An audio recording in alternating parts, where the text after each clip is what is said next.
Chit-chat అంటేనే cheap అయిపోయిందబ్బా. ఎవరు పడితే వారు ఏది పడితే అది మాట్లాడి చిట్చాట్ అనేస్తున్నారు. నోటికొచ్చింది మాట్లాడి ఆ తర్వాత వివాదాస్పదం కాగానే తూచ్ అనేస్తున్నారు. అయితే వాళ్ళు తూచున్న మీడియా వారిని ఎదురుగా కూర్చోబెట్టుకుని చెప్పిన మాటల వల్ల పార్టీకి ప్రభుత్వానికి నష్టం కలుగుతుందన్నది 100% వాస్తవం. ఇదే విషయాన్ని ప్రస్తావించి ఎమ్మెల్యేలకు క్లాస్ తీసుకున్నారు ముఖ్యమంత్రి రేవంత్ రెడ్డి. ఆపండి మీ చిట్చాట్లు, మీ వల్లే అగచాట్లు అంటూ ఎమ్మెల్యేలు ఎమ్మెల్సీలపై ఫైర్ అయ్యారు రేవంత్ రెడ్డి. అవును, ముఖ్యమంత్రికి కోపం వచ్చింది. అది కూడా సొంత పార్టీ ఎమ్మెల్యేలు ఎమ్మెల్సీల మీద ఆగ్రహం వ్యక్తం చేశారు.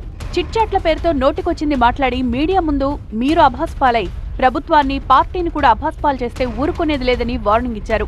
ఈ మధ్య నేతల చిట్చాట్లు శృతిమించాయి. మీడియాను పిలిచి గల్లీ స్థాయి నుంచి ఢిల్లీ స్థాయి వరకు తెలిసింది తెలియంది చెప్పేస్తున్నారట నేతలు. కొందరు కాంగ్రెస్ ఎమ్మెల్యేలైతే మరీ హద్దులు దాటి మాట్లాడుతున్నారన్నది Gandhi Bhavan talk. On record అరగంట పాటు మాట్లాడినా మీడియాలో అర నిమిషం స్పేస్ క్రియేట్ చేసుకోలేని నేతలు కూడా చిట్చాట్లు నిర్వహిస్తున్నారని ఆ పార్టీ నేతలే బహిరంగంగా విమర్శిస్తున్నారు. అలాంటి వారు కూడా చిట్చాట్ల పేరుతో వివాదాస్పద వ్యాఖ్యలు చేస్తున్నారట. ఇటీవల కొందరు ఎమ్మెల్యేలు చేసిన చిట్చాట్లు కాంట్రవర్సీకి దారితీయడం సీఎంకు ఆగ్రహం తెప్పించినట్లు సమాచారం. మొన్న జరిగిన సీఎల్పీ భేటీలో ఎమ్మెల్యేలు ఎమ్మెల్సీల చిట్చాట్లపై మండిపడ్డారు సీఎం రేవంత్ రెడ్డి.